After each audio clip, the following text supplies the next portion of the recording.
Muito boa noite, bem-vindos a mais uma aula do Corações ao Alto. Essa sim vai ser a última do ano. E hoje nós vamos falar sobre as figuras do presépio, né? O que a gente pode aprender com cada figura do presépio, e falar alguma mensagem assim mais apropriada para esse tempo do advento que está chegando ao fim, né? Já está chegando o grande momento de recebermos o menino Jesus, né? O Filho de Deus feito homem. E hoje vamos fazer algumas considerações sobre isso, tá? Quem não está inscrito ainda no canal, eu acho que o canal está chegando em 10 mil inscritos, se já não chegou. Então, quem não for inscrito pode se inscrever e mandar esse vídeo para quem quiser, tá? Quem quiser assistir. Bom, então hoje, né, eu trouxe esse presépio lindo. Esse é um presépio que é uma herança de família, é um presépio mexicano. Então, vocês veem que ele é uma gracinha.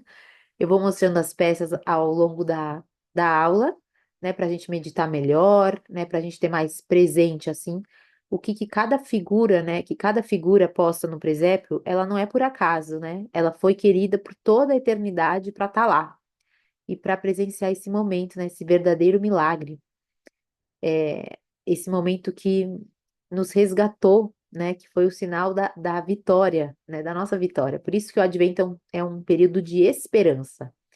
Então, só para contextualizar, vocês devem saber, mas enfim, esse assunto, né, desse mistério do nascimento de Jesus, né, da encarnação do Verbo, ele é um assunto profundíssimo. E como as nossas aulas geralmente duram uma hora, né, e eu gosto de ser pontual nesse sentido, eu não vou trazer aqui mega tratados e falar tudo sobre o símbolo de cada figura do presépio, porque isso seria impossível, né? Então, eu vou falar o principal para vocês, né? Que isso já vai ajudar, espero que ajude a meditação e a oração de vocês até essa festa do Natal. Então, como vocês sabem, né, na liturgia do Advento, a gente usa a cor roxa, né? A igreja usa a cor dos paramentos, a cor roxa. E o que se representa, né, a cor roxa? A cor roxa, ela representa tanto o caráter de penitência, né? Quanto no advento, nós recordamos essa mensagem de esperança. Então, é um tempo de espera. E aí, é um tempo de penitência também. Por quê? Aí que vocês vão enxergar o sentido.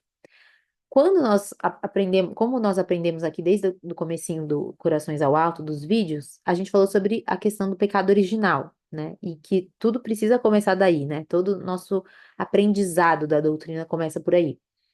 E com o pecado original, o que aconteceu com a humanidade, né? A humanidade perdeu a relação que tinha com Deus, certo? Então houve uma ruptura na própria natureza humana, né? Por isso que nós dizemos que Adão e Eva são nossos primeiros pais, por isso que a gente fala que o pecado original feriu toda a humanidade, porque foi um pecado contra a nossa natureza, né? Não foi um pecado contra um homem e uma mulher, foi contra a natureza inteira, né? A natureza ficou decaída. E aí, o que que aconteceu, né? Depois desse período, né? Você tem um período histórico muito longo, até que chegou na plenitude dos tempos. Então, quando vocês ouvirem esse termo, a plenitude dos tempos, é um termo que os padres da igreja eles usam para representar o quê? Que no momento certo, no momento querido por Deus, né?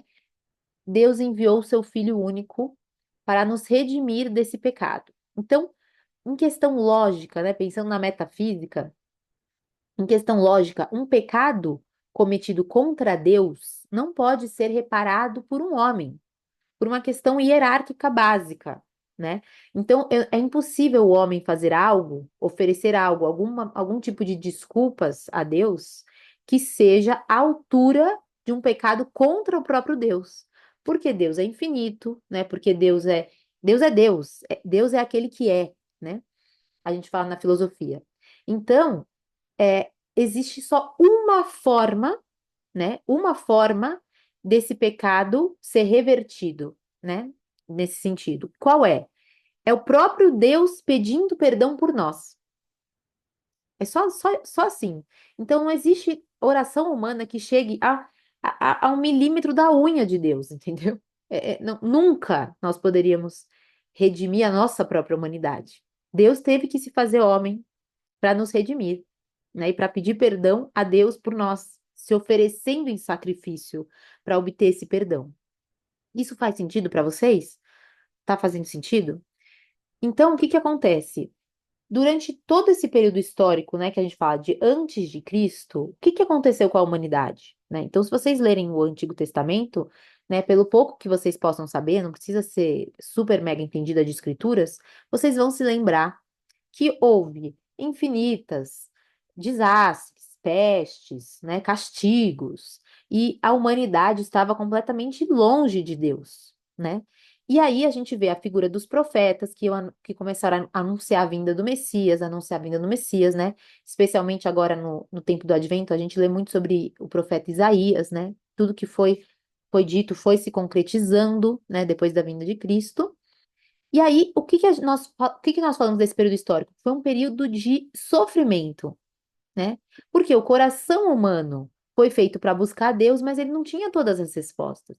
Então, foi um período um período no qual o homem, ele não tinha a água para saciar a sede dele. Então, foi um período de sofrimento. Por isso que nesse período litúrgico, a gente vive um certo sofrimento esperando algo que a gente deseja e que a gente sabe que vai nos salvar. Então, vejam, Deus permitiu que por muitas décadas, centenas de anos, o homem sofresse para o coração dele ficar mais contrito e mais preparado para a chegada de Deus, de Jesus. Então, vejam, né? Eu fiquei pensando hoje, eu estava andando na rua com meus filhos, e eu fiquei pensando assim. Qual que é um exemplo que eu poderia dar na aula de hoje, né? Dessa espera. Como que deveria estar o nosso coração esperando Jesus?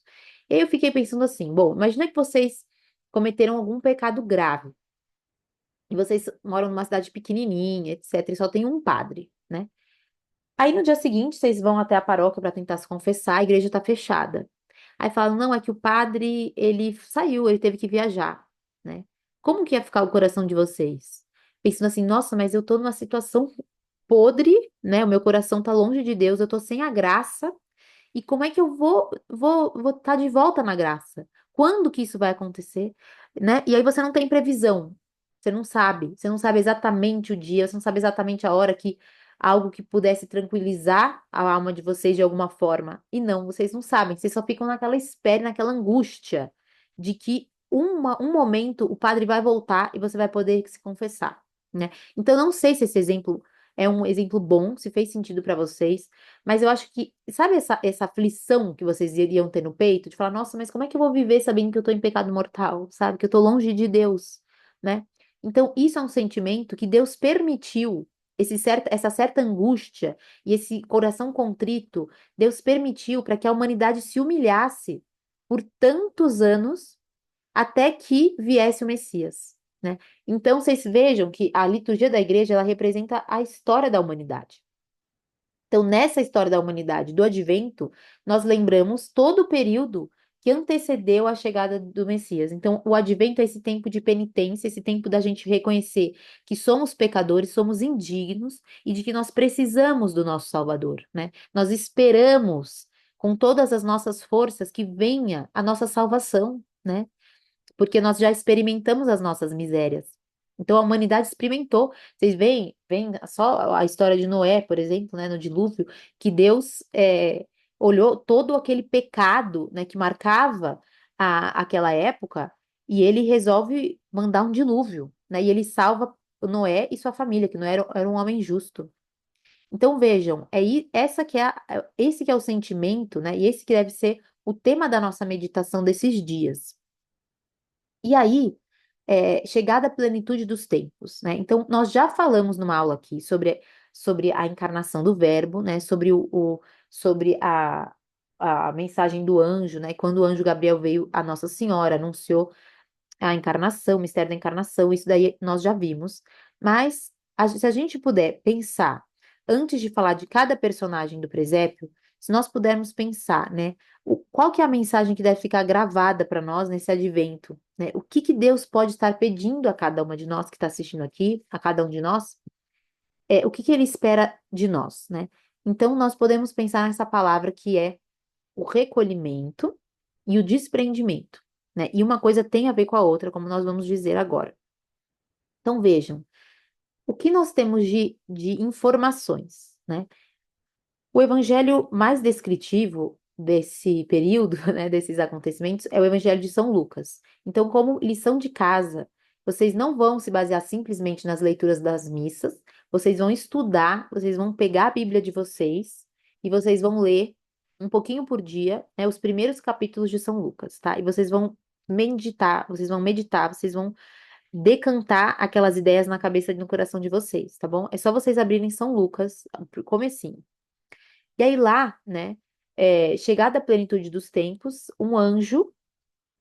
é, um anjo apareceu a Maria, né, e nós já sabemos essa cena. E aí, a partir daí, tem um mistério muito maravilhoso, né, que é o mistério que o Verbo se fez carne, né, e a partir daí nós já vemos várias lições sobre esse desprendimento. Então, qual que é o primeiro desprendimento, né? De que Nossa Senhora, ela estava em oração, né? Ah, eu tenho até o quadrinho aqui, olha, gente. Tem até o quadrinho aqui, né? Então, que Nossa Senhora estava em recolhimento. Vocês vejam a postura dela, né?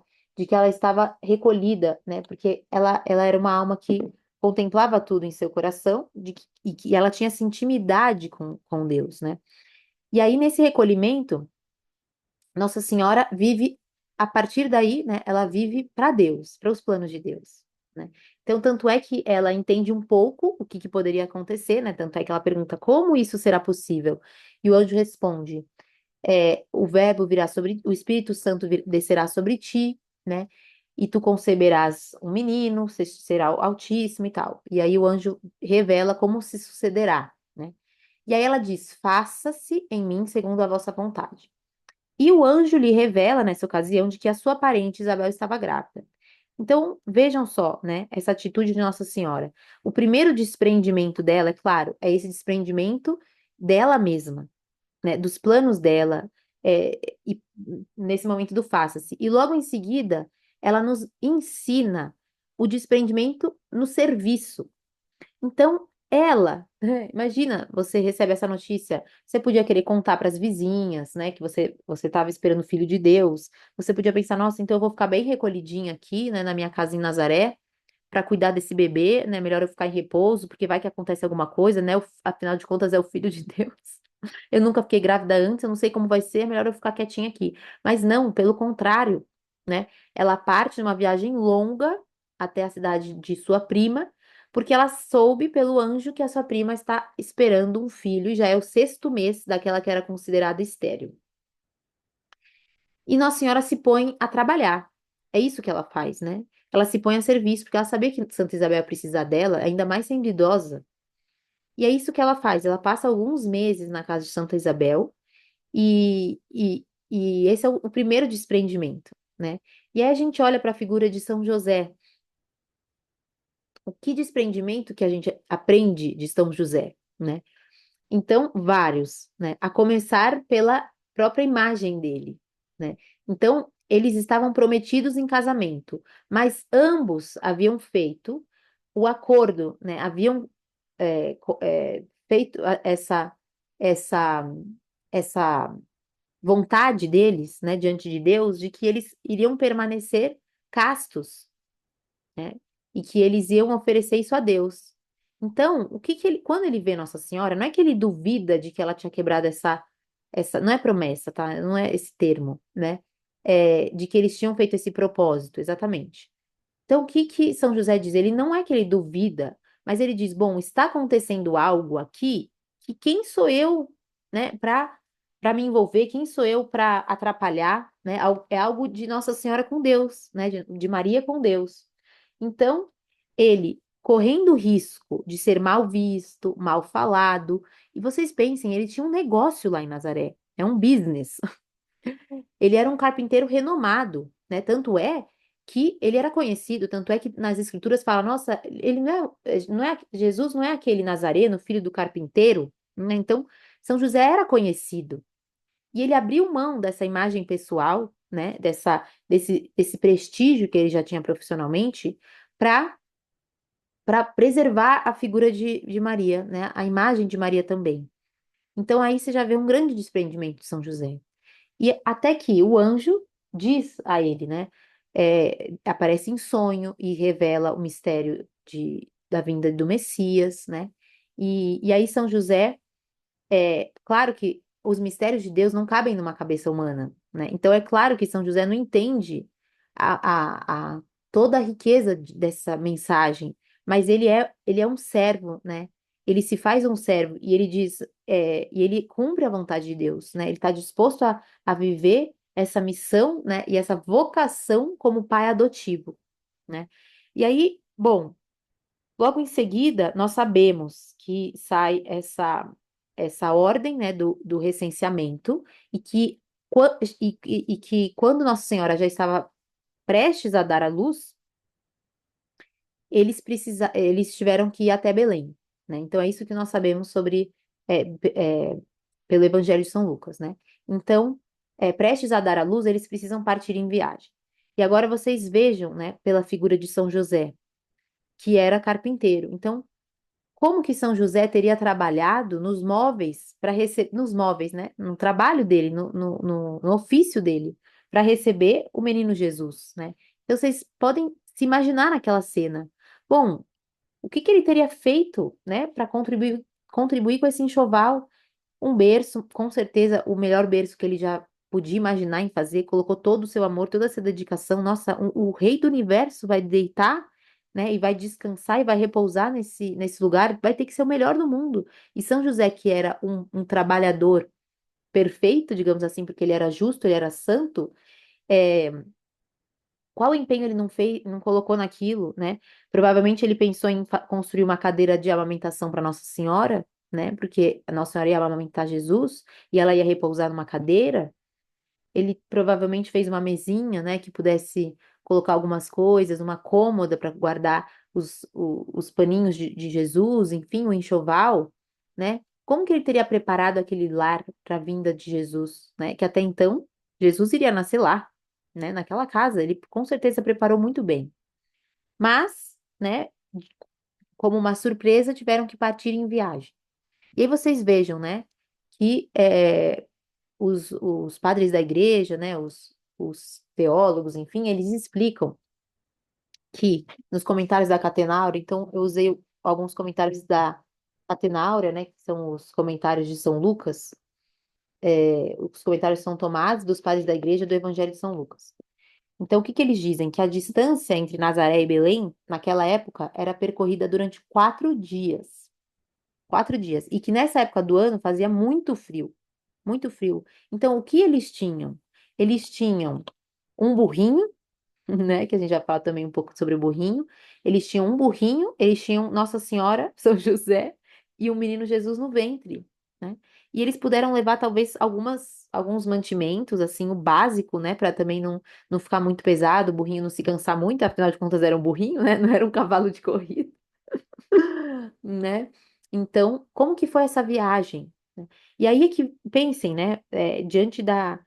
Diante desse cuidado e desse carinho que São José tinha, né, como chefe da família, né, de pensar que a qualquer momento, né, pela estrada, pelo movimento do burrinho, que podia antecipar esse nascimento, né, podia nascer na estrada, podia nascer no meio de um campo frio e gelado, né, onde eles provavelmente repousaram durante as 4 noites, as 3 noites, enfim, né, e São José, ele não perdeu a paz de coração, né? Ele não perdeu a paz, ele estava completamente desprendido, né? Porque ele sabia que Deus estava ali, né? Literalmente, né? E que ia preparar tudo para eles.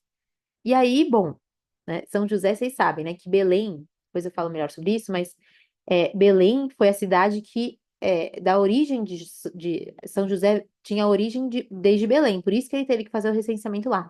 Então, é claro que havia familiares lá, né? Familiares e pessoas da estirpe de Jesus, estirpe de São José, enfim, lá. E aí, obviamente, alguém iria recebê-los, né? E não. Então, São José provavelmente foi atrás dos familiares, não tinha lugar, né? Foi atrás de lugares um pouco melhores, não tinha lugar. Até que eles foram numa hospedaria E pelo que eu li aqui, né, os comentários de São Tomás, enfim, essa hospedaria era um lugar que abrigava todos os tipos de pessoas mais simples, né? E aí, quando eles chegaram nesse ambiente que não era o ideal, né, estava cheio. Então, diz aqui num comentário, né, de um padre da igreja, cabia todas as pessoas mais simples, mas não cabia Jesus, né? Então, para vocês verem que Jesus realmente quis nascer o pobre dos pobres, né? Nem na hospedaria dos pobres, que abrigava os pobres, coube Jesus, né? E aí vem uma mensagem para nós, né?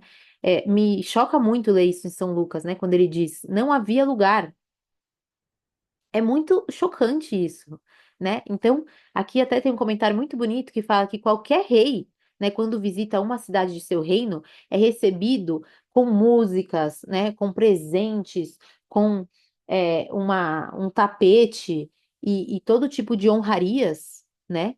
Mas, é, mas Jesus não foi recebido assim, né? Ele foi recebido, na verdade, com não tem um lugar, né? Não tem, não cabe, né? O rei do universo não tem nenhum lugar preparado para ele, né? Ninguém o recebeu. E aí, isso serve como uma meditação para nós também nesse Natal. Será que o meu coração, né? Então, a figura de todos esses lugares, São José procurou lugar e não tinha, procurou abrigo e não tinha, é uma figura do coração humano, né? Então, o coração humano é um coração que, por si, né, ele rejeita Deus, né? É um coração que está no pecado. Então, será que o meu coração agora, prestes à chegada do Natal, ele é um coração que fala, Senhor, não tem lugar para você, né? Não tem lugar, não cabe, porque eu estou tão preocupada com tantas coisas e o meu dia não cabe, Jesus. Não cabe, né? Eu olho para minha agenda, eu tenho que fazer 1 milhão de coisas, né? E simplesmente não me sobra meia hora de oração, não me sobra um tempo para ir na missa, não me sobra uma oração do terço, não me sobra, não tem lugar, né? Ou então, se sobra, eu coloquei no final do dia, né? E eu já tô com sono e eu vou dormir no meio da oração, né? Então, isso é uma imagem, né? Essa frase de não tem lugar é uma imagem do nosso coração, que é um coração duro. E aí o que acontece a partir daí, né? São pelas visões, né? Enfim, eu me baseei nesse livro também. Esse livro é um livro maravilhoso para a gente meditar durante o Natal, né? E é um livro muito completo. Eu até mandei nos grupos ontem uma meditação sobre ele. Santo Afonso Maria de Ligório, né? Meditações para esse tempo. E aí aqui, Santo Afonso, né? Ele diz o quê? Que em algumas revelações, né? A místicos, a santos, foi revelado o seguinte, de que a partir desse momento, São José precisa procurar extramuros um local para o nascimento de Jesus. Tudo bem, Janete? E aí, quando ele vê que não tem, enfim, né, não, parece que realmente não vai achar nada, e chegada a hora, né? Então tem assim no Evangelho, chegada a hora, né? É que Nossa Senhora, eles passam por uma gruta, que é uma gruta onde ficam os animais, né? Um lugar mais afastado assim do centro de Belém. É, eles passam por uma gruta e Nossa Senhora entra nessa gruta, né? E aí São José fica um pouco constrangido, falando, não, não, não pode ser aqui, né? Será que eu falhei, né? São José podia pensar assim, eu falhei, eu não consegui nenhum lugar para minimamente digno. E aí Nossa Senhora diz, né, a ele, não, esse é o local que Nosso Senhor escolheu para nascer, né? E a partir dali, São José parece, a princípio, né, parece, pelo que tudo indica, que ele não presenciou exatamente essa cena, né, porque é uma cena milagrosa mesmo, é uma cena entre Nossa Senhora e Jesus, mas que ali Jesus teria nascido. E agora pensem comigo, né? É, enfim, é um mistério, né? Não adianta a gente achar que consegue esgotar isso numa aula, porque eu quero que vocês fiquem meditando até o Natal. Mas meditem comigo. É, Jesus, ele nasce num lugar que não tinha nada, não tinha nada, né? Humanamente falando, não tinha nada. Assim, não tinha nenhum lençol esperando Jesus ali, né? Nada. Então, vejam, é uma gruta, e uma gruta é um lugar úmido, é um lugar gelado, né? É um lugar sem nenhuma higiene, né? Então nós sabemos que São José, né, claro, tentando fazer o melhor possível, provavelmente limpou de alguma forma aquele ambiente. Talvez ele tenha até tentado acender uma fogueira para trazer um certo calor para o menino Jesus. Mas era onde os animais ficavam. Então, é um lugar fedido, é um lugar sujo, né? É um lugar deplorável, né? Um lugar que não tem como habitar um ser humano, né? Ainda mais naquela época do ano, naquelas circunstâncias de frio. E aí, São José consegue uma manjedoura. E o que é uma manjedoura, né? Vocês sabem que, desde pequena, né? Eu nasci numa família católica, mas há, sei lá, uns 6, 7 anos atrás, que eu me liguei que manjedoura vem da palavra mangiare, né? De manjar, de comer. E aí que eu me liguei que realmente o lugar onde Jesus dormia naqueles dias era o lugar que os animais comiam, né? Então já tem esse símbolo, né? Essa simbologia de que Jesus ia se fazer alimento por nós na Eucaristia, né? Isso já é uma representação de que ele é o pão, né? Ele é o alimento, ele nasceu para isso, né? Foi para isso que ele nasceu, né? E ele já estava em busca, né? Desde esse início, ele já estava em busca de ser uma só coisa conosco, né? Na Eucaristia. E vejam, a palavra Belém significa casa do pão. Vocês sabiam dessa informação? Eu achei muito incrível. Assim, que Belém, a etimologia de Belém é casa do pão. E foi onde Jesus nasceu, na casa do pão, se fa- se- mostrando que ele se faria pão, né? E aí, nessa entrega absoluta, né, nesse desprendimento absoluto, Jesus nasce, né, não tendo nada. Bem, e aí o que que acontece depois, né? Então, depois da chegada do menino, não tinha ninguém lá, né? Não tinha ninguém. Então, vejam. Se você hoje, né, se você fica sabendo do nascimento de uma pessoa importante, vai ter a imprensa, vai ter curiosos, vão ter as pessoas mais importantes, né, os governantes, as pessoas da realeza, enfim, vão lá visitar e levar flores, né? Não sei se vocês, enfim, última ideia, assim, né, do meu imaginário de alguém importante, sei lá, foi o último filho da Kate Middleton, né? Ela saindo grávida ela saindo grávida não, ela saindo depois do parto, né, do hospital, ela acho que sai no mesmo dia, né, uma coisa assim. Enfim, aí tá todo mundo lá, e ela recebe milhões de homenagens e tal, e não tinha ninguém lá, né? Tinha ninguém no sentido de pessoas para contemplar aquela cena, aquele menino Jesus. Mas tinha quem? As pessoas mais importantes, né, que era a Sagrada Família. E aí o que acontece, né? Deus na sua providência, para quem ele revela, né, em primeiríssimo lugar, e aí é que eu queria muito, muito que a gente meditasse, né? Então, quem que são as figuras, né, que a quem a mensagem é revelada em primeiro lugar, né, que são aos pastores aos pastores. Então, um anjo, e a gente vai falar sobre a entrega do anjo, né? Sobre a figura do anjo e sobre a figura dos pastores. Então, é muito emocionante considerar isso, tá? E vocês vão ver por quê. Então, os pastores, gente, era à noite. Então, o que que as pessoas, geralmente, os trabalhadores estão fazendo à noite? Descansando, né? Só que estes pastores em particular, e aí que eu chamo para que a gente se enxergue como esses pastores, né? A nossa missão, que a gente seja esse pastor, né? Então, esses pastores, eles estavam de guarda, era à noite, e eles estavam de guarda, né? Para proteger o rebanho dos perigos da noite, tá? Então, eles estavam em vigília. Vejam como que a gente tem que aprender dos pastores, tá? Então, esses pastores estavam em vigília.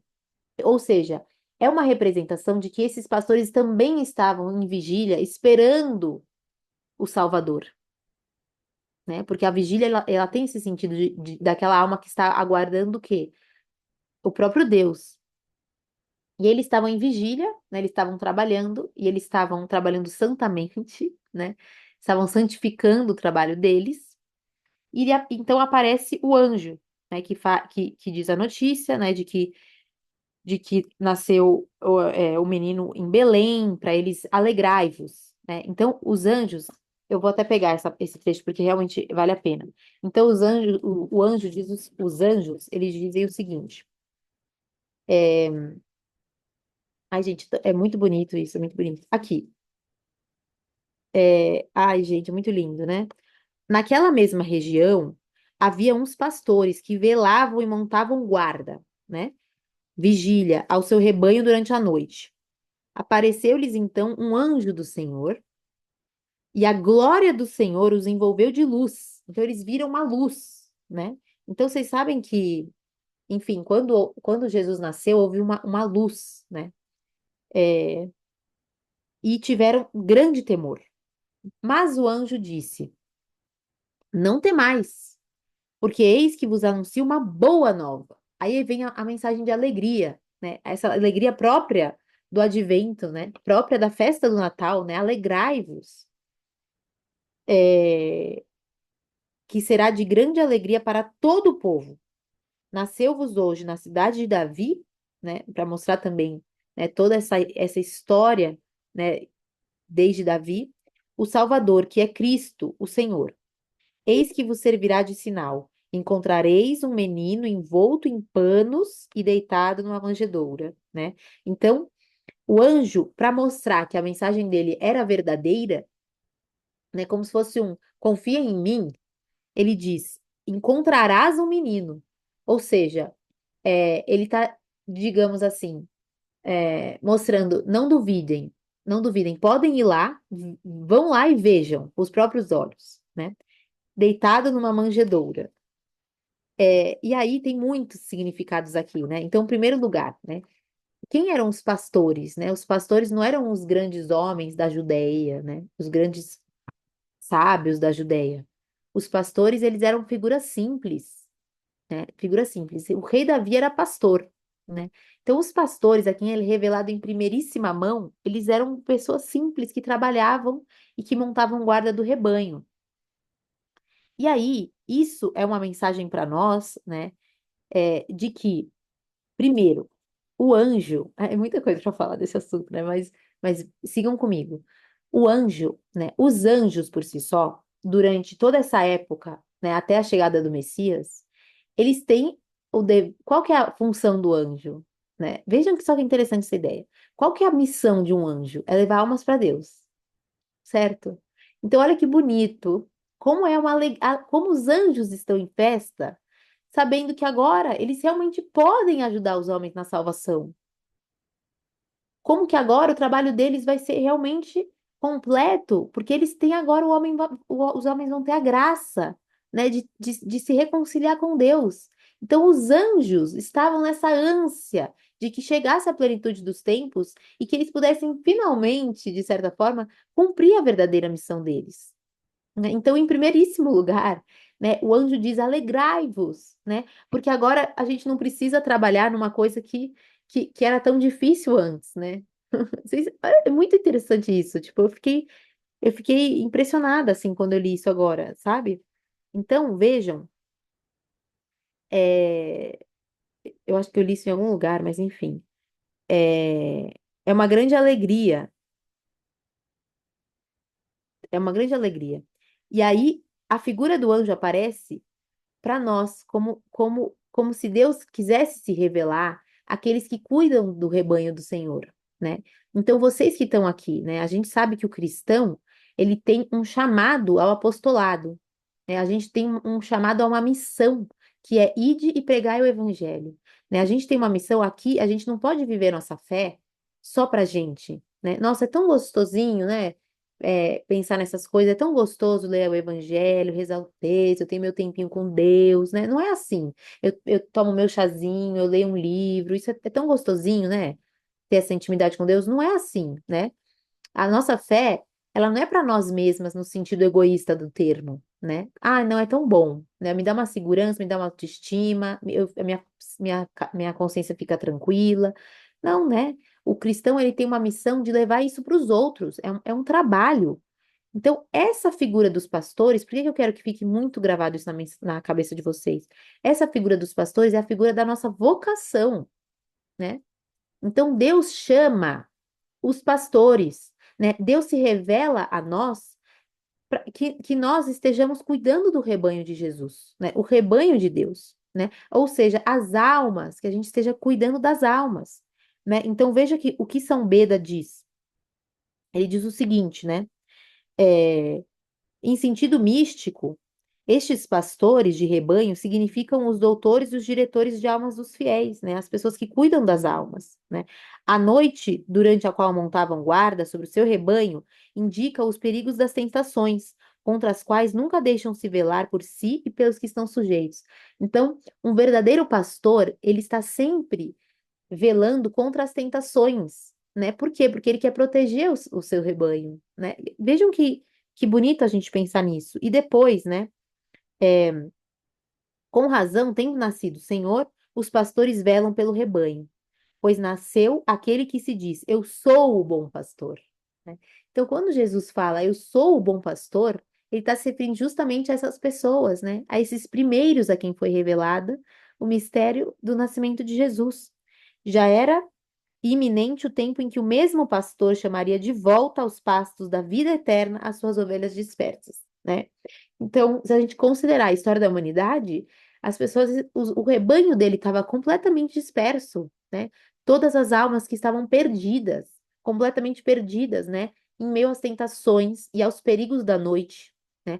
Então, a história da humanidade, ela é considerada como noite antes de vir ao Senhor. Por isso que quando ele nasce, há uma grande luz, porque Deus veio trazer a luz, né? Sobre as trevas. Então, agora nasce o bom pastor, né? Nasce o bom pastor e recolhe, né, para os pastos da vida eterna as suas ovelhas dispersas, né? Olhem que profundo isso, né? Olhem que bonito essa, toda essa profundidade da figura dos pastores, né? E existe um chamado a nós de que nós sejamos, né, queiramos ser essa figura do pastor, né? Que são pessoas humildes, né? São pessoas desprendidas, são pessoas cujo trabalho consista em cuidar dos outros, né? Que vivam essa caridade que é a caridade máxima, que é levar as almas para Deus. E depois, enfim, né? Aparece com o anjo uma multidão da milícia celeste, louvando a Deus, né? E dizendo glória a Deus no mais alto dos céus e paz na terra aos homens de boa vontade. É, essa paz, essa é uma palavra bem importante também, né? Nesse sentido de considerar aqui, né? É, nossa, enfim, tem muita coisa profunda para falar. Mas, enfim, para a gente para a gente terminar, né? Meio que claro que não vai se esgotar, mas para a gente terminar de meditar sobre essa figura dos pastores, o que que aconteceu? Os pastores então foram até Belém, né? E revelaram o que os anjos tinham dito, né? E aí, Maria, é tão lindo, né? Todos que ouviram se admiraram das coisas que lhes diziam os pastores, de que veio o anjo e veio uma milícia celeste e houve uma grande luz, né? E um grande coro, né? Glória, né? Daí que vem esse coro.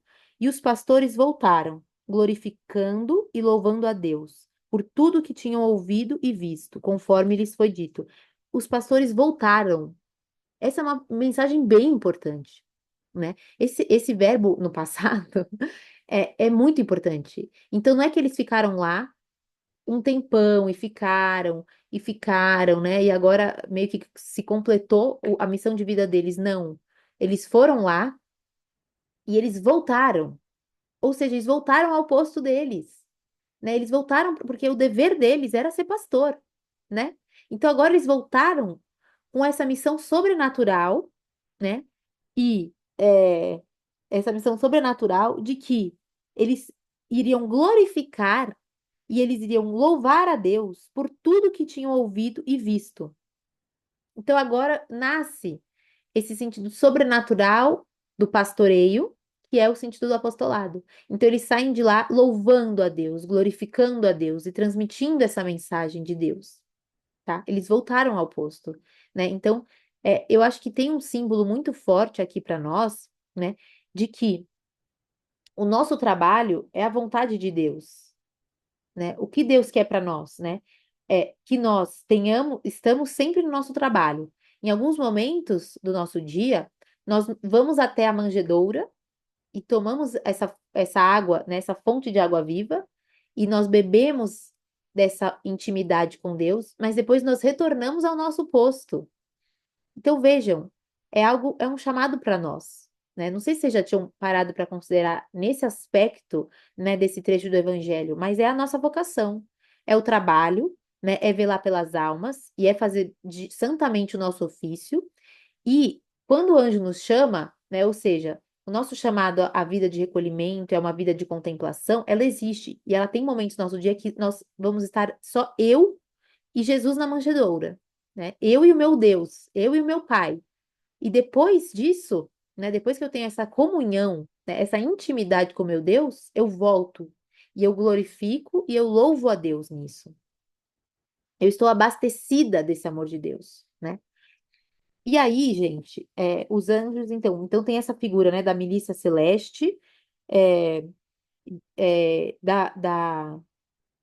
dessa milícia celeste. é, Eu tava tentando achar a parte dos anjos, mas depois eu mando para vocês, tá? Senão vou acabar me estendendo muito. E aí, o que nós podemos aprender agora? Então, vejam, Deus se revelou aos pastores que trabalhavam e que vigiavam. E os reis magos, né? Então, vamos pensar nos reis magos, que é outras figuras incríveis, né? O que nós sabemos sobre eles? Nós sabemos que os reis magos eram pessoas, eram intelectuais, né? Então, o que que eles estudavam? Aqueles sábios do Oriente. Os sábios do Oriente, eles estudavam as estrelas, os astros, eles estudavam tudo aquilo que era superior à própria inteligência humana, né? Então, se vocês forem lembrar, assim, se vocês forem pegar a filosofia dos gregos, enfim, os estudiosos, eles estudavam muito os astros, né? Então, Aristóteles estudou muito sobre isso. Por quê? Basta você olhar para cima e contemplar o céu e a profundidade, né? E a dimensão do céu, a infinidade de estrelas, para você ver que você não é nada, você não é ninguém, né? Então, o homem, ele sempre olhou para as estrelas e sempre houve esse símbolo, esse simbolismo de que há algo maior, há algo infinito que vai muito além da capacidade humana. E os magos, né, os reis do Oriente, eles estudavam justamente isso. Então já existe uma figura de certa humildade nesses reis, né, desses intelectuais, por eles estudarem algo que claramente era algo muito superior a eles mesmos, né? E eles quererem buscar o mistério daquilo tudo, né? Então já mostra que o coração deles buscava a resposta para os mistérios. Eles estavam em busca da verdade. E por que que os magos também eles têm um símbolo que pode servir de exemplo para nós, né? Justamente porque eles santificavam o estudo. Então vejam que interessante. Primeiro, né, Deus quis se revelar aos pastores, né, que estavam trabalhando. E logo em seguida quis se revelar também aos magos que estavam estudando, né? Eles estudavam as estrelas. Então, aí vem outro aspecto da nossa vocação, né? Essa vocação ao estudo. Então, quando, né, numa aula do Corações ao Alto, a gente leu o primeiro mandamento, né? Amar a Deus com toda a nossa alma, toda a nossa inteligência, todo o nosso entendimento, né? Então, Deus quer que a gente estude as coisas sagradas, né? Tanto é que Nossa Senhora estudava as Escrituras. Bom, e aí eles veem a Estrela do Oriente. E a Estrela do Oriente, né, ela tem uma profundidade também, ela representa uma estrela completamente diferente de todas as outras, a tal ponto de que, pelo que eles estudaram, eles conseguiram identificar que aquela estrela ia conduzir para o Rei do Universo, né, para o Messias que estava sendo profetizado tantos, tantos anos antes. Então, eles eram tão intelectuais, né, e tão competentes, né, realmente pessoas de uma sabedoria acima da média, que eles olharam para a estrela e viram que essa estrela era justamente aquelas que eles tinham lido nas escrituras, né, que eles tinham lido nas profecias, eles souberam identificar. Isso também é um recado para nós, né? Quem está aqui e faz essa formação que a gente tem aqui quinzenal, que é do Corações ao Alto, o que está buscando, né? Vocês são almas que querem entender um pouquinho mais de Deus, né? Querem entender um pouquinho mais sobre nossa doutrina, querem amar Deus com a nossa inteligência que foi o próprio Deus que criou, né? Ele nos criou como seres racionais. Ele quer ser conhecido, né? Então nós vejam, quando nós estudamos, né? Quando nós lemos e nós temos a leitura espiritual e nós lemos as escrituras, o que que significa, né? Significa que quando aparece para nós a estrela do Oriente, que a gente pode fazer essa comparação, ou seja, quando aparece para nós um sinal de Deus, nós somos capazes de reconhecer que é vindo de Deus, né? Agora, uma pessoa que não estuda, que não tem vida interior, o mistério que Deus quer nos revelar vai passar como qualquer outro. Quantas pessoas. Gente, veja só. Essa estrela, ela é a mais iluminada que já existiu, né? É a estrela mais bonita, mais brilhante que já foi vista pelos homens. Gente, ela não foi vista só pelos magos. Já pensaram nisso? Já pensaram nisso? Que todo o resto das pessoas que moravam lá, todo o resto do mundo, poderia ter olhado para aquela estrela e visto que era uma estrela diferente. Mas para todo o resto do povo daquela época, passou como uma outra estrela qualquer. Eles não conseguiram identificar que essa era a estrela do Oriente. E aí vem uma lição para nós também, né? Os magos estavam preparados para isso, né? Então, será que nós também, né, cumprindo a nossa vocação, nós também, Deus espera de nós que estejamos preparados quando Deus quiser se revelar de alguma forma a nós, né? Deus quiser nos falar de alguma coisa, mas será que nós estamos dando um campo fértil para Deus se revelar? Ou será que a gente anda distraída, né? A estrela apareceu para todo mundo, mas só três magos que conseguiram identificar, né? Eles tinham o coração preparado para isso já. Coração e inteligência. E aí tem uma outra coisa que, né, São Tomás de Aquino fala na Suma Teológica, de que são reis do Oriente. Por que que não são reis do Ocidente, né? Então, os reis do Oriente, o Gui tá me ligando. Amor, eu tô na aula do Corações ao Alto. Eu esqueci de te avisar. Sim. Beijo, te amo. É, então, o porquê que não é do Ocidente? Justamente por quê? Porque Deus quis mostrar que a boa nova, né, a mensagem da salvação, ela é revelada ao mundo inteiro. Não é revelada somente àqueles que vêm da casa de Israel, mas também aos do Oriente. Então vieram de longa distância os povos de outros confins do mundo, digamos assim, porque a mensagem é para todos, é uma mensagem universal. Então, vocês sabem que a palavra católica significa universal, né? E aí é que está essa esse grande ensinamento de que os magos sejam do Oriente, né? E eles trazem presentes, ou seja, os reis que são presenteados, eles vão presentear, né? Porque eles sabem que aquele rei não é um rei humano, né? Não é só mais um rei, né? Ele é o rei. Então eles levam o que eles podem, né? Eles levam o que eles têm de mais precioso, né? E tem todo um simbolismo do que é o ouro, do que é o incenso, que é a mirra, e já são 9 horas. Se vocês fizerem uma parte 2, eu vou pensar com muito carinho. Mas é uma tentação para mim, de verdade, gente. Eu falo sempre que é a última aula, mas enfim, é que eu quero mesmo estar com vocês. Mas enfim. E aí, o que mais que a gente pode tirar disso, tá? Então, como uma mensagem final, eu falei um pouco dessa ideia no encontro do Corações ao Alto aqui em São Paulo, mas é algo que eu continuei meditando. A Nani estava lá. Nani, então eu vou ser meio repetitiva nesse final, mas eu acho que todo mundo. É uma mensagem que Deus quer que todo mundo ouça. Mas que o que que deve ficar presente para nós, né? O que que deve ficar marcado? E vejam, agora eu tô olhando esse presepinho, né? Esse presépio maravilhoso que eu tenho. E tem os animais, né? Os animais. E aí você sabe que São José Maria, ele dizia que a gente tinha que contemplar os mistérios do terço como um personagem a mais, né? A gente tinha que ler o Evangelho se colocando na cena. Então, nossa, como se eu realmente estivesse lá, contemplando aquilo. E aí, São José Maria, quando ele fala sobre o presépio, né? Ele fala, nossa, aqui nesse presépio eu não ouso ser ninguém, né? Eu não ouso ser ninguém para contemplar a vinda de Jesus, né? Eu talvez seja mais um carneirinho, né? Uma ovelhinha que está lá contemplando tudo e isso na melhor das hipóteses, né? No máximo dos máximos eu sou uma ovelhinha, nem isso. Então, quando a gente olhar o presépio, né? Com certeza na paróquia de vocês já tem um presépio lindamente montado, né? E na casa de vocês, nos lares de vocês também. Mas vocês olhem o presépio, né? Vocês podem se imaginar como uma ovelhinha a mais, né? Nossa, eu sou só uma ovelhinha que fica muda, né? A gente fica muda diante desse mistério. Então, eu estou lá para adorar, né? Eu quero estar lá para adorar essa cena, para adorar o menino Jesus que se fez tão pequeno por nós, né? Ele foi pobre a vida inteira. Então, nesse livro de Santo Afonso, fala isso, né? De que Jesus fez uma revelação, esqueci agora quem foi, mas que ele revelou. Foi São Francisco? Talvez. É, que ele fez uma das revelações, né, a algum santo, enfim, que ele disse que na vida inteira de Nosso Senhor ele não teve uma consolação, né, assim, que fosse suficiente para atenuar as dores dele, né, as dores de se fazer homem, né, a primeira dor de Jesus foi justamente essa.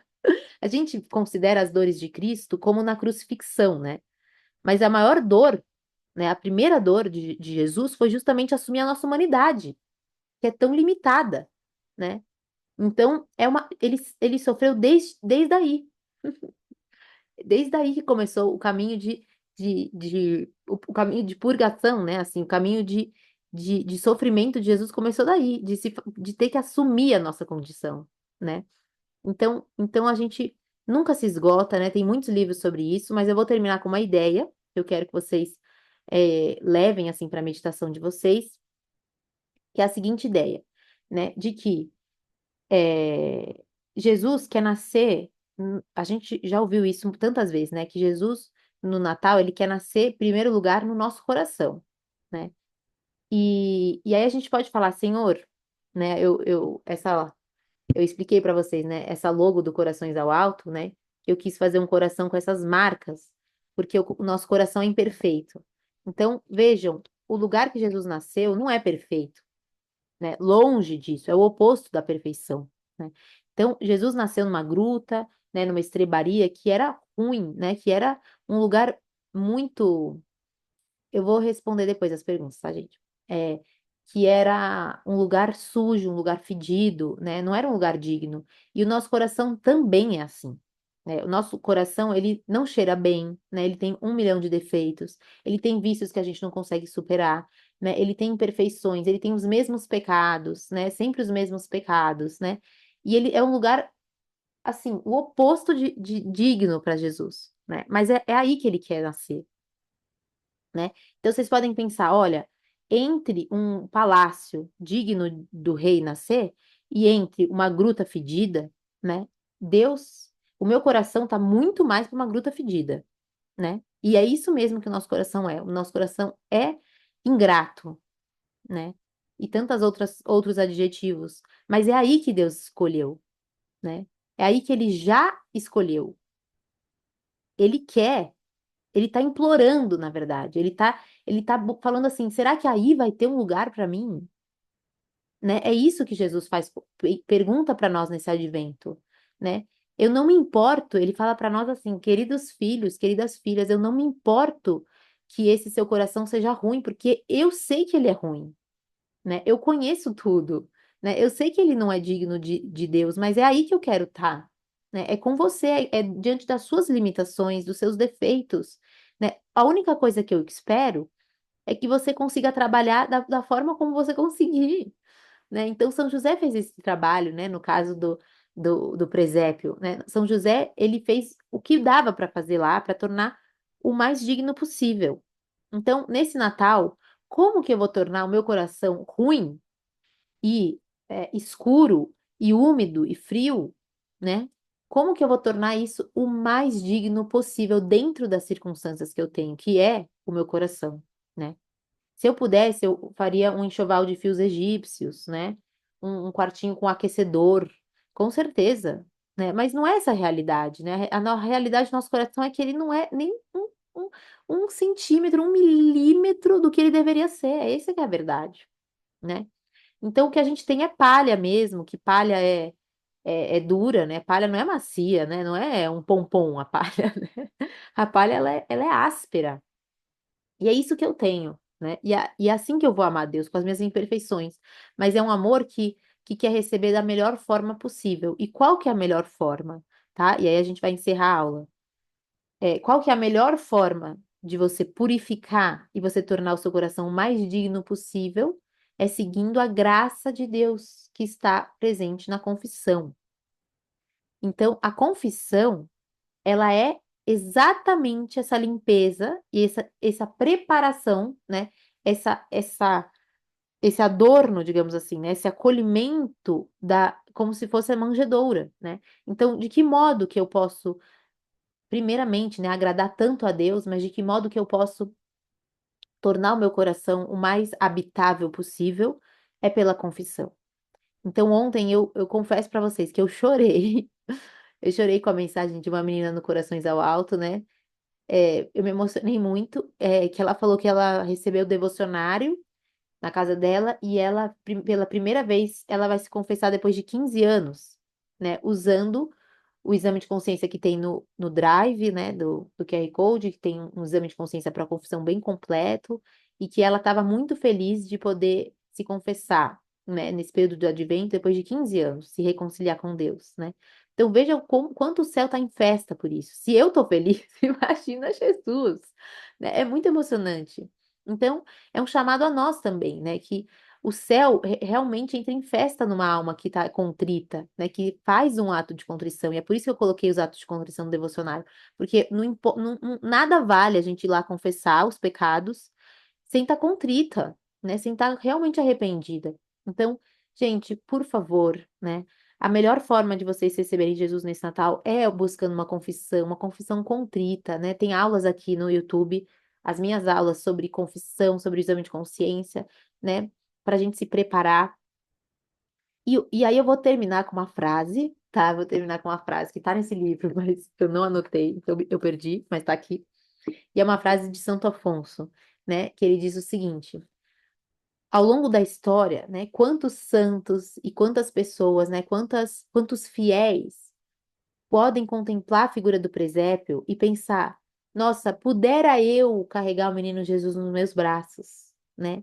Que, que, que grande privilégio daquelas pessoas que presenciaram o nascimento na gruta, de poderem olhar para o menino Jesus, né? De poderem realmente contemplar cada detalhe do rosto do menino Jesus, né? Aquele bebê perfeito, né? Aquele bebê sem pecado e que é o nosso rei, né? E aí Santo Afonso diz, mas porém, apesar dessa ânsia nossa, desse desejo da gente carregar o menino Jesus nos braços, porém, pela fé, nós sabemos que Jesus se fez pão, né? E que Jesus está inteiro naquele pão, né? E nós podemos carregar esse menino no colo, não somente no nosso colo, nos nossos braços, mas em todo o nosso ser pela comunhão, né? Então, é bonito pensar que Jesus esteve lá como um bebê tão frágil, né, tão indefeso, mas ele está mais frágil ainda na comunhão, na Eucaristia, né? Ele está mais frágil ainda, porque vejam, Jesus está aqui, olha que fofinho, gente, fala sério. É mexicano, olha que fofinho o Jesus mexicano. Não é muito fofo? Então, menino Jesus mexicano, vejam aqui que coisinha mais fofinha, né? Então a gente pode olhar para ele e falar, Senhor, o Senhor é tão pequeno, tão pequenininho, né? Tão delicado. E na Eucaristia, né? No presépio, a gente vê que ele estava rodeado dos anjos, né? Das ovelhinhas, de São José, de Nossa Senhora. E no Santo Tabernáculo, hoje eu fui fazer uma visita ao Santíssimo com as minhas filhas. Gente, não tem ninguém lá, né? Então, se alguém quiser entrar lá enfim, né, fazer qualquer coisa com a Eucaristia, consegue, entre aspas, porque não tem nenhuma proteção, não tem nada, gente, não tem um monte de soldados ali protegendo aquele lugar, né?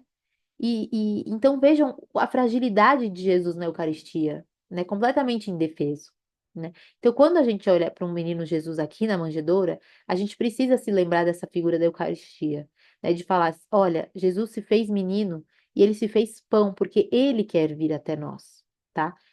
Então, eu acho que essa frase, né, essa meditação nos traz esse chamado de Jesus, que ele quer que nós o procuremos mais na Eucaristia, né? Em primeiro lugar, então, purificando o nosso coração pela confissão e buscando e tendo essa plena comunhão, essa comunhão física com Jesus na Sagrada Comunhão.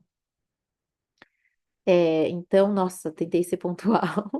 Enfim, vocês querem comentar alguma coisa? Me sinto uma mosca diante da manjedoura de Jesus, buscando provar do mel de Deus e me tornar uma abelhinha pronta a levar o pólen da palavra ao mundo. Exatamente, ó, Miguel. Miguel escreveu isso, exatamente. Veja que bonito como Jesus vai inspirando o nosso coração nas nossas orações, né? O livro. Então, até esse livro, gente, a Mari Brito postou uns trechos hoje. Ontem eu fui tomar um café com ela e eu dei um exemplar desse livro, né, que é de outra edição.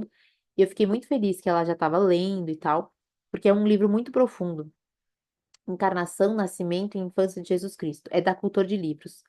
A Cultor de Livros tem obras maravilhosas e é muito bom. Obrigada, Daniele. É, e um outro livro também muito interessante para esse período do Natal é esse livro que é meio que uma historinha muito bonita também, o presépio que Deus fez. E, enfim, os comentários dos evangelhos, né? É, eu sempre penso que Nossa Senhora, no momento da Anunciação, estava limpando a casa. Não, mas não tem problema. Não tem problema você pensar nisso. Porque Nossa Senhora, na verdade, ela não tinha uma divisão entre rezar e trabalhar, né? Ela estava em oração todo momento, né? Então, claro, dependendo dos retratos, né, das pinturas que foram feitas dessa cena, a gente encontra Nossa Senhora, enfim, às vezes em alguma tarefa, né? Por exemplo, nesse quadrinho aqui, eu estou olhando agora, né? Que Nossa Senhora tem uma cestinha aqui, talvez ela estivesse bordando, né? A gente pode imaginar que ela estava bordando, mas ela estava bordando e rezando, ela estava sempre fazendo alguma coisa e rezando ao mesmo tempo, né? Mas ela estava sempre em recolhimento. Feliz e Santo Natal, meninas. Ó, é muito bom estar com vocês. E é uma alegria para mim, realmente é uma alegria.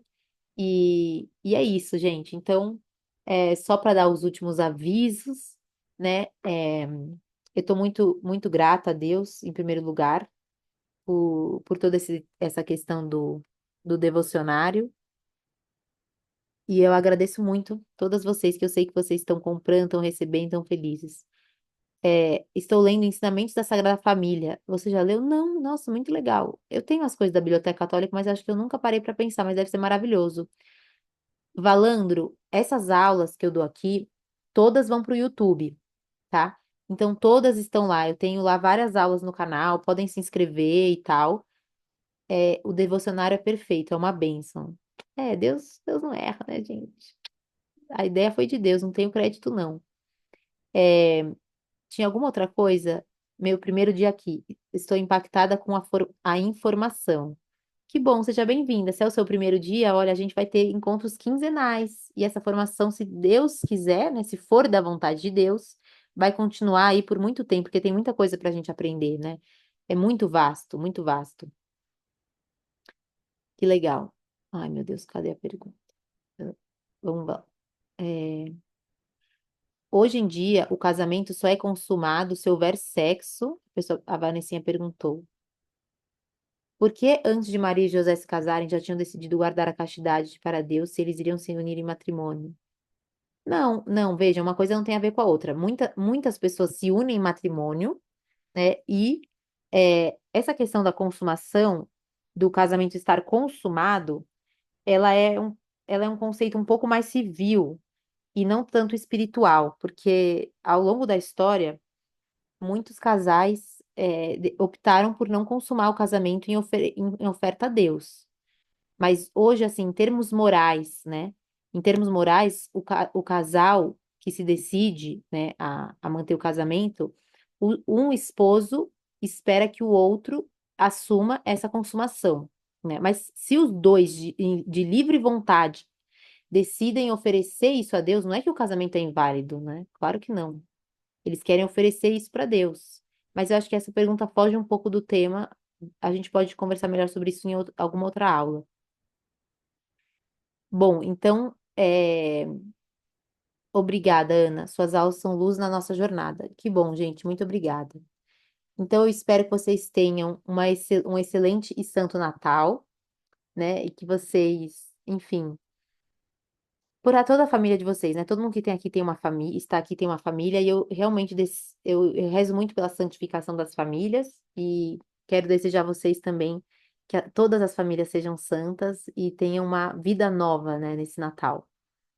E façam as meditações do Natal, a novena de Natal, e que o coração de vocês esteja realmente preparado nessa grande celebração que é o Natal do Nosso Senhor, tá bom? Um beijo, um beijo. Fiquem com Deus. Tchau. Corações, corações ao ar.